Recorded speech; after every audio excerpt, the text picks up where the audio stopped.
How about the earnings from Palantir and what their CEO had to say? How about a great interview with Meet Kevin and Patrick Bet David?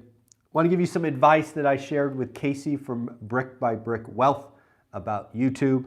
And finally, what is the latest and greatest from Black Knight, aka ICE Mortgage Monitor? Lots of stuff going on today, lots of stuff for you and I to kind of break down and really understand what is happening in the economy in real estate. It is, I think it is February 6th. It is a Tuesday. So let's talk about mortgage rates. We talked about it yesterday morning that I had suspected that the 10-year was jumping, and in fact it did. So much so that the average mortgage rate reported was over 7% again. Now, mortgages have been on quite the roller coaster this year. But as somebody who's been watching this for years, what I would advise you to think about is, what does this mean to the consumer? Right? We undoubtedly know now that demand has been unlocked. Interest has been unlocked as rates fell from 8 to, let's call it, 6.5. Now they are up. They're over 7. There are really two reactions that you and I need to look for. One, is 7% the new 8%? What do I mean by that? We clearly saw the market retreat at 8%. Affordability or lack of affordability won out. I think it's fair to say that we now know that 8% is, in simple terms, bad. But 7%, we don't know. Let me say, I doubt it. I believe the consumer, which is somebody I have been tracking for decades, is rather predictable. I suspect one of two things will happen when an interested buyer goes back and sees that interest rates jumped. One reaction could be, I'm done, I'm out, this is crazy. Some will undoubtedly say that. Others may have PTSD or flashbacks or memories of rates going to 8. And yes, folks, yes, they may even be more motivated to find that house, write that offer, get a mortgage rate lock-in. Because they don't want to be priced out at 8, but they're okay at 7. In addition to this, there's a lot of people talking about transactions once again crashing. I will remind you that housing doesn't move like stocks. Remember, there are deals in escrow right now that have mortgage rates locked. They are not impacted by this jump last Friday and Monday. So please, remember that this is not crypto or stocks. This housing purchases is a process that is 3 weeks at best and more often 6 weeks. And again, the debt is often fixed or AKA locked. So now the question becomes, how long do we stay over 7%? My completely wild guess is we are not over 7% by the end of the week. But we shall see. I am wrong all the time. So let me know in the comments below. What do you think? Will we be over 7% this Friday? Yes or no? Let's get the comment section going. Let's see if we can get the algorithm to pick up some interest. So just type yes or no if you think interest rates will be above or below 7%. And let's use Mortgage Business Daily as our report, or even better, let's use Lance Lambert from Resi Club on Twitter. He posts something every day about rates. So let's use Lance Lambert as the arbiter of Friday's 7%. I'm going to take the under. Who's taking the over and under with me? Let's talk about Palantir. Palantir, in my opinion, is one of these stocks like Tesla. It has a passionate fan base. The fan base that has been in Palantir has been being rewarded this morning. I don't know if you've seen it, but they beat on revenue and came in as expected on earnings. Palantir CEO had the following things to say in what can only be described as a great conference call. Again, I do not touch stocks that are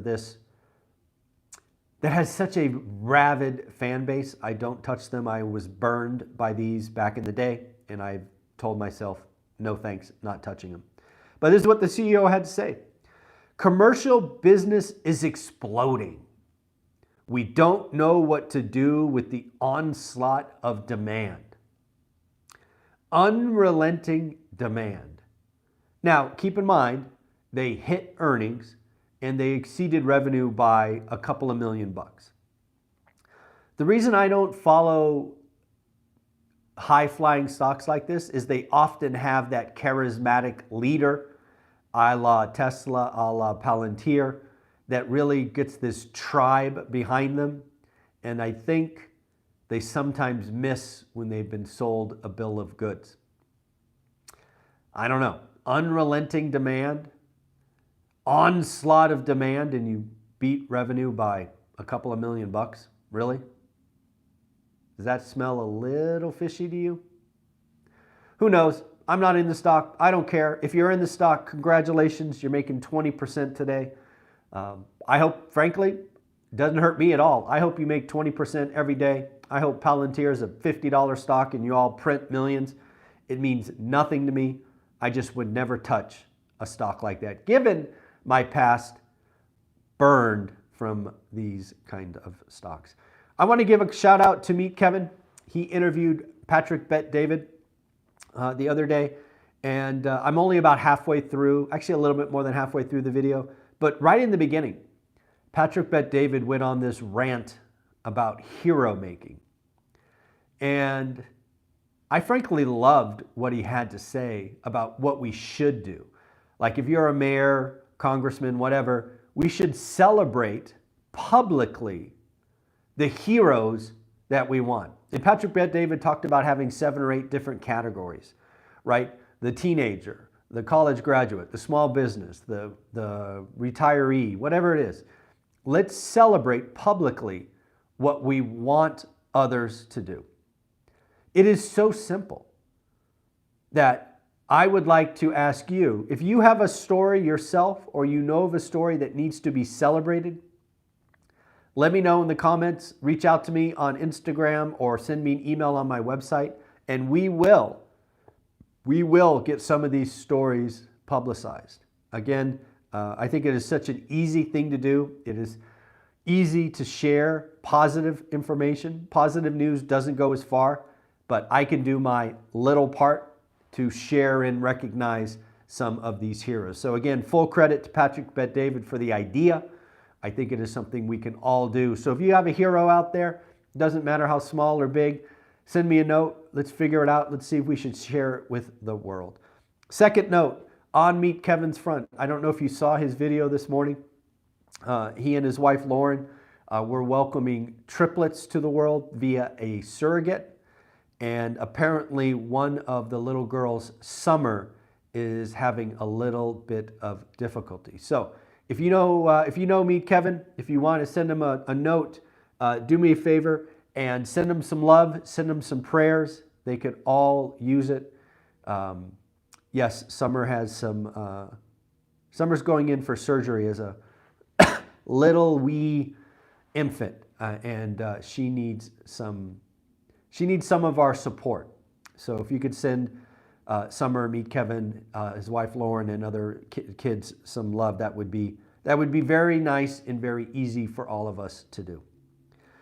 Let's talk about my conversation yesterday with Casey from Brick by Brick Wealth. And Josh, thank you for the super chat, the $2, reminding about thumbs up. I appreciate you. I want to give you a shout out for that. Thank you. Appreciate you. But let's talk about Casey. As you recall, last week I asked Casey to put out a video on her YouTube channel, Brick by Brick Wealth. She successfully did that, a 2-minute introduction video.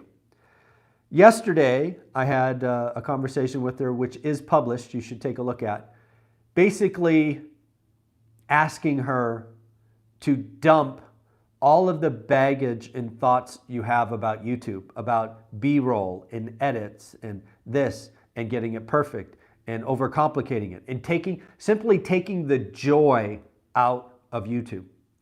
I asked her and got her commitment to do 4 videos. 1 today, 1 tomorrow, the next day, and the next day. 4 videos.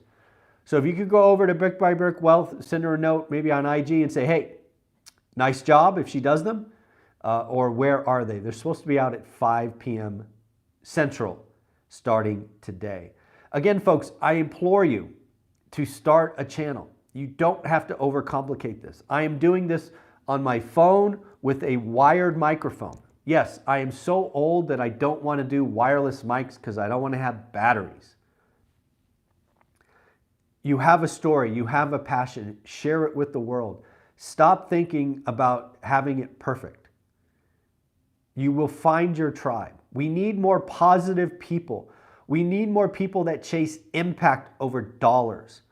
If you are interested in dollars, money on YouTube, here's the recipe. Talk doom, talk about crazy headlines, and just make everything negative.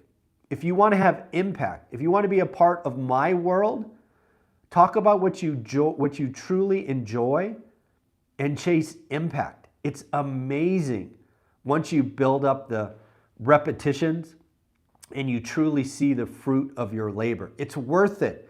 It's hard. It takes time. Yes, some people on the internet will be mean. Who cares? Block them.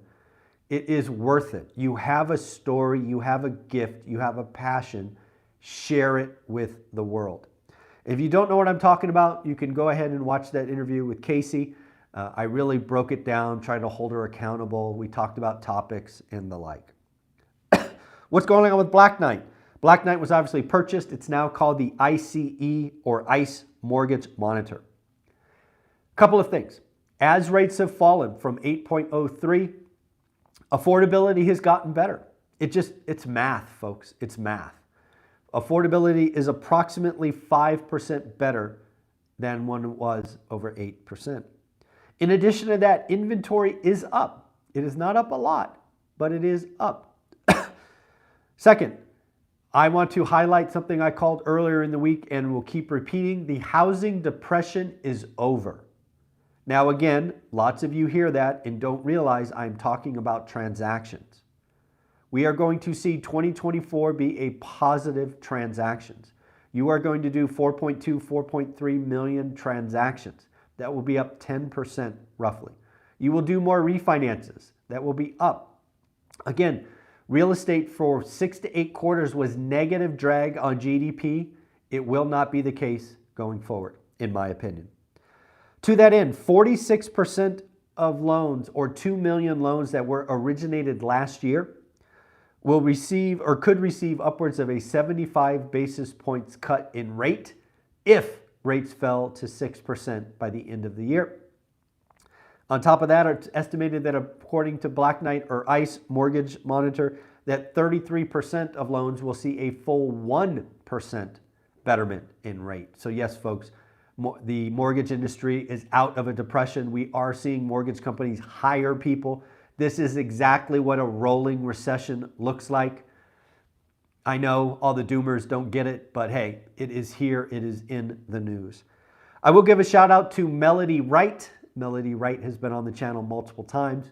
She has warned us to watch FHA and VA loans because their delinquency rate is trending in the wrong direction. It is not yet concerning given historic numbers according to Black Knight, but Black Knight does highlight that that is something to watch. And of course, I want to give a shout out to people that talk about it first. And in my world, Melody Wright was the very first to talk about FHA and VA delinquencies. So we should give her credit. We should recognize her for her call, and we will continue to watch that.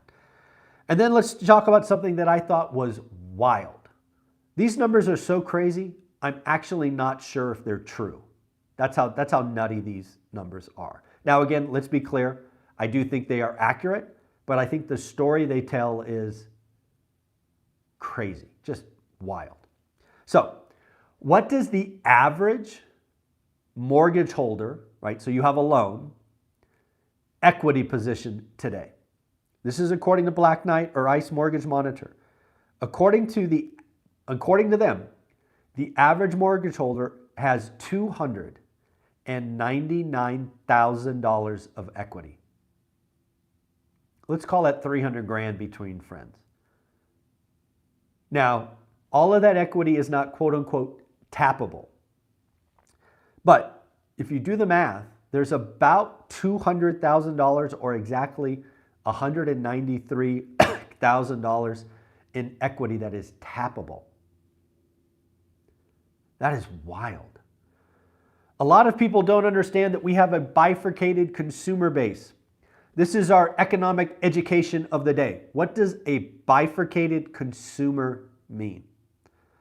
Well, a bifurcated consumer means you could break it down as haves and have-nots. I think that is easier for folks to see. And in this case, the haves, what do the haves have in this bifurcated story? Well, A, they own assets. I can't say it any other way. They own assets. If you are a renter and listened to the fools, the crash bros, and did nothing because you were waiting and you're renting, unfortunately, in this discussion, you are not on the right side of the equation. You are on the have-not equation. So if you own assets, and second, this is important. Hear that again. This is important. If you finance that debt at low fixed 30-year rates, you are sitting in the catbird seat. You are letting inflation make you rich. You have fixed rate debt in an environment where wages are going up 5% roughly. In short, you are winning. Now, who's not winning? Unfortunately, folks with variable rate debt, with rent that will be adjusted higher, these are the folks that are feeling the greatest pain.